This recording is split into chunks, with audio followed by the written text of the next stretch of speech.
terça-feira, 16 de dezembro de 2025, veja os destaques de hoje. Felipe Martins é condenado a 21 anos de prisão pela primeira turma do Supremo. Moraes bloqueia contas bancárias da esposa de Alexandre Ramagem. Entrevista do deputado Nicolas Ferreira ao SBT News viraliza nas redes. Estados Unidos e Paraguai assinam acordo histórico de segurança com envio de tropas para a fronteira contra tráfico e terrorismo. Banco Master. Toffoli dá 30 dias para a PF ouvir investigados e cita risco ao sistema financeiro nacional. Essas e outras notícias você vai ver na edição de hoje do Notícias do Dia.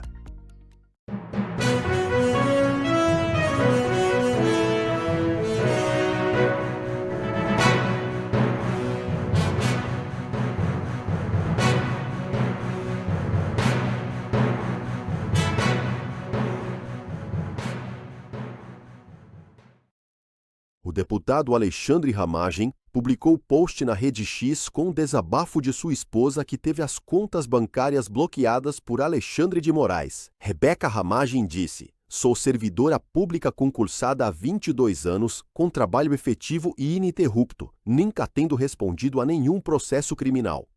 Sofri agora o absurdo de ter minhas contas bancárias bloqueadas." Eu sou Rebeca Ramagem. Realmente tentei evitar voltar aqui para falar depois de tanta injustiça e tanto constrangimento que minha família tem enfrentado. Encontrar forças para me expressar não é simples. Eu sou servidora pública desde os 23 anos de idade. Exerci o cargo de delegada de Polícia Civil em Roraima por 12 anos. Depois passei em outros concursos, sempre com muito estudo. Hoje eu sou procuradora do Estado. Tenho minha independência em razão de muito esforço e trabalho. Quando eu conheci o Alexandre, eu já era delegada de polícia. Agora, eu fui surpreendida com o bloqueio de todas as minhas contas bancárias. Não há palavras para descrever tamanho absurdo. Mas um ato não só injusto, desumano, ilegal e inconstitucional. O bloqueio foi, ao que tudo indica, determinado pelo ministro Alexandre de Moraes. Digo ao que tudo indica porque não há notícia de decisão formal, não há acesso a autos, não há processo instaurado contra mim, não há qualquer acusação. Existe apenas uma ordem dirigida às instituições financeiras para bloquear as minhas contas, à margem de qualquer devido processo legal. Vivemos assim um cenário de exceção, em que direitos fundamentais deixam de existir. Não sou investigada, não sou acusada, não sou ré em processo algum. A única razão aparente para tal medida é o fato de estar nos Estados Unidos com a minha família. Eu sou casada com regime de separação total de bens. Tenho minha absoluta independência financeira. Todos os meus recursos conseguidos ao longo de uma vida representam trabalho, esforço e o compromisso que sempre tive com o serviço público. Tudo está sendo retirado de mim. É com esse dinheiro que eu garanto o básico para as minhas filhas. Bloqueio de contas e bloqueio de salário configuram clara violação ao artigo 5º, inciso 45 da Constituição, que consagra a intranscendência da pena. Nenhuma sanção penal pode ultrapassar a pessoa do réu. Utilizar medidas patrimoniais contra a pessoa não acusada como instrumento de coerção estatal é mais uma medida violadora de direitos humanos. É equivalente a impor pena indireta, ilícito completo sem razão jurídica, claro abuso de autoridade. A execução penal não autoriza atalhos de perseguição nem punições por arrasto familiar. O Estado de Direito não admite responsabilidade por vínculo afetivo. Se está entendendo por um auxílio de cônjuge, o artigo 348, parágrafo 2º do Código Penal afasta a sanção penal justamente por reconhecer que a solidariedade familiar não pode ser criminalizada, é uma escusa absolutória. Cautelares têm que se limitar a bens do condenado ou ao patrimônio comum, jamais ao salário do cônjuge, verba de natureza alimentar constitucionalmente protegida. Estou vivendo as consequências de algo que não tem a menor relação. por uma decisão que não me alcança e que jamais poderia me atingir. Tudo o que eu sempre busquei e conquistei é simples e essencial. O direito de viver do meu trabalho, de sustentar as minhas filhas e de preservar a minha dignidade. E é isso que eu sigo defendendo com a mesma coragem, determinação e integridade que sempre guiaram a minha vida. Mais um ato abusivo e violador de direitos humanos praticado por ministro do STF. Agora a opinião do jornalista Gabriel Monteiro. A essa altura dos acontecimentos, é impossível ignorar o contexto. Esse episódio acontece apenas 2 dias depois de os Estados Unidos terem retirado as sanções da Lei Magnitsky contra Alexandre de Moraes. Sanções que haviam sido impostas justamente por acusações de abusos de direitos humanos. A pergunta é simples e direta. Que democracia é essa em que familiares são atingidos sem acusação formal, sem condenação, sem direito claro de defesa? Bloquear contas bancárias de alguém que não é investigado, que não responde a processo, não é justiça. É punição. Isso não é combate ao crime. Isso não é defesa da lei. Isso é abuso de poder. Quando decisões judiciais passam a atingir esposas, maridos e familiares, o Estado de Direito começa a ser substituído pelo arbítrio. E quando isso acontece, ninguém está realmente seguro. O mais grave é o silêncio institucional. Não há explicação clara, não há transparência, não há limite visível. E sem limites, o poder se torna perigoso. Democracia não combina com medo, justiça não combina com vingança, e autoridade não combina com abuso. Esse caso não é isolado. Ele é mais um sinal de que algo está profundamente errado. E se a sociedade aceitar isso com naturalidade, amanhã qualquer cidadão pode ser o próximo. A pergunta que fica é: até quando? Os Estados Unidos e o Paraguai firmaram ontem em Washington um acordo histórico de cooperação em segurança nacional. A informação é da Gazeta Brasil. O pacto prevê o desdobramento de tropas do Pentágono e o intercâmbio de informações-chave em tempo real para intensificar o combate ao terrorismo e ao narcotráfico na região. O acordo, assinado entre o chanceler paraguaio, Ramírez, e o representante americano, Rubio, reflete a solidez da relação diplomática entre os presidentes Donald Trump e Santiago Peña. Este histórico acordo estabelece um marco claro para a presença e as atividades do pessoal militar americano e civil do Departamento de Guerra no Paraguai, facilitando o treinamento bilateral e multinacional, a assistência humanitária, a resposta a desastres e outros interesses de segurança compartilhados, afirma o comunicado oficial emitido pela Secretaria de Estado americana. Os Estados Unidos desenharam uma nova agenda de segurança nacional na qual o Paraguai atuará como uma peça importante para enfrentar os cartéis de drogas e o terrorismo na América Latina. O Senado Federal manteve para esta quarta-feira, 17 de abril, a votação do projeto de lei da dosimetria, apesar da intensa pressão de parlamentares de esquerda e de movimentos sociais que buscam adiar ou barrar o andamento da pauta. O ministro Dias Toffoli determinou novas diligências no caso do Banco Master. Ele tomou a decisão nesta segunda-feira, dia 15 de dezembro. Toffoli estabeleceu um prazo inicial de 30 dias para que a Polícia Federal cumpra as medidas. A PF deverá ouvir os investigados e também dirigentes do Banco Central.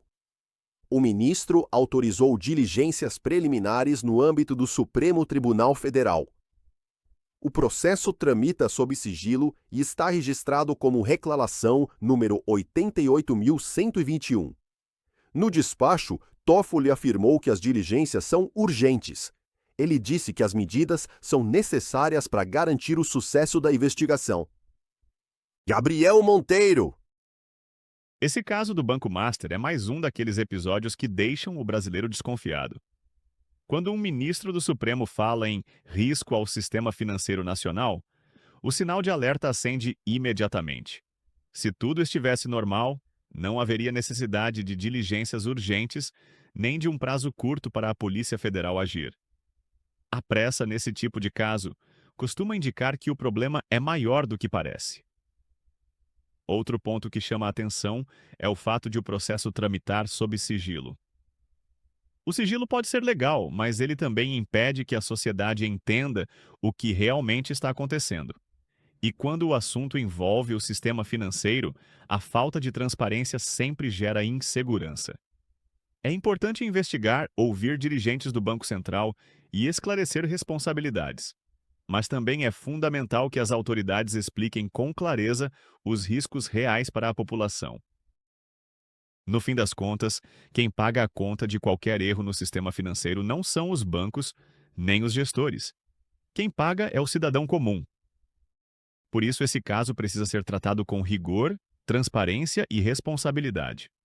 Vamos acompanhar e ver o que vai acontecer. O deputado Nicolas Ferreira deu uma entrevista ao SBT News que teve grande repercussão nas redes sociais. Quem assistiu disse que ele mandou muito bem. Veja a entrevista. Mais uma vez, muito boa noite SBT. Antes de responder a pergunta, eu gostaria, e com muito respeito, deixar registrado aqui só alguns pontos. Primeiro, sabemos que semana passada houve aqui o evento no SBT com diversos políticos, e isso é extremamente saudável, não somente para a emissora, quanto também para a nossa democracia. Agora, a presença dos políticos, de fato, não é um problema. Muito embora me gera um incômodo de ver a presença, de um presidente que não condena atos de terrorismo contra judeus estar em uma emissora fundada por um judeu, que é o Silvio Santos. Mas ainda assim, a presença de políticos ela é muito importante e essa é a busca de imparcialidade que, de fato, todas as emissoras devam buscar. Acredito que a grande questão é que há um problema que chama-se Alexandre de Moraes, porque Alexandre de Moraes não é jornalista, nem político e muito menos imparcial. E quando ele sobe, é dado o palanque para ele, para poder fazer um discurso político e se autopromover, eu acho que isso fere diversos princípios do SBT. E eu digo isso aqui com muito respeito, porque a visão das pessoas, principalmente com relação ao protocolo de receber autoridades, ela ficou parecendo que, na verdade, não era um recebimento de autoridades, mas uma grande festa entre amigos. E, mais uma vez, digo isso aqui com muito respeito, porque o SBT não é qualquer emissora. O SBT ela tem história, ela tem afeto do povo brasileiro e tem responsabilidade.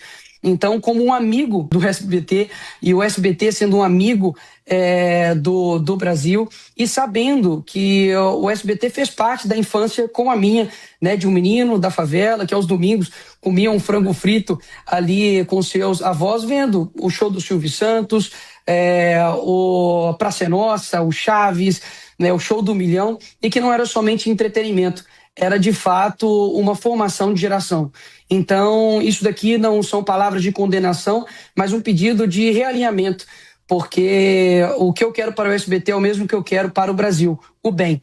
E eu não poderia me ausentar de ser aqui a voz de sentimento de milhões de pessoas que se sentiram desrespeitadas e também, enfim, decepcionadas. E são esses milhões de brasileiros que se colocarão à disposição quando o SBT, se passar por algum tempo de perseguição ou censura, ficará ao lado de vocês. E eu peço para que considerem com muito carinho essas minhas palavras. Obrigado pelo espaço. A primeira turma do STF condenou 5 dos 6 réus do Núcleo 2 da suposta trama golpista, incluindo Felipe Martins, que pegou pena de 21 anos de prisão.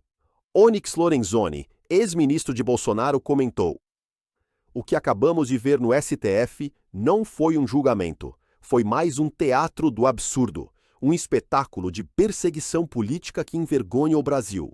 A condenação de Felipe Martins é mais uma prova cabal de que, para o STF, os fatos não importam. As provas não importam, a verdade não importa.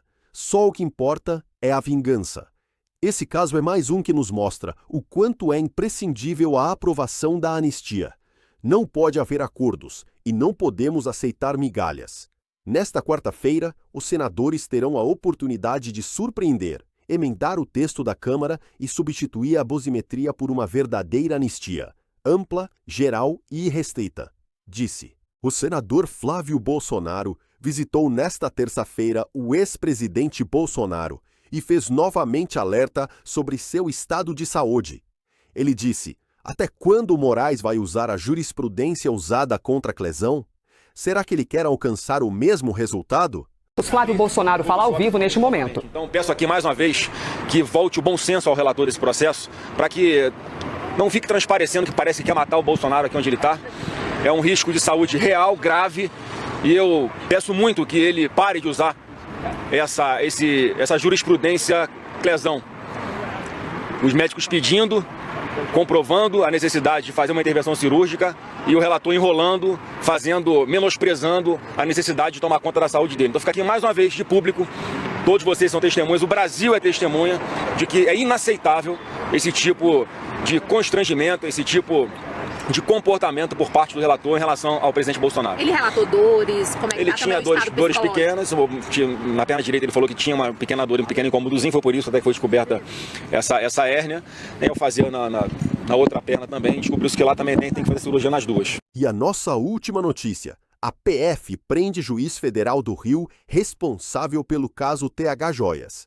Macário Ramos, Judicimeto, é alvo da segunda fase da operação que resultou na prisão do presidente da Assembleia Legislativa do Estado do Rio de Janeiro, Rodrigo Bacelar. E nós ficamos por aqui.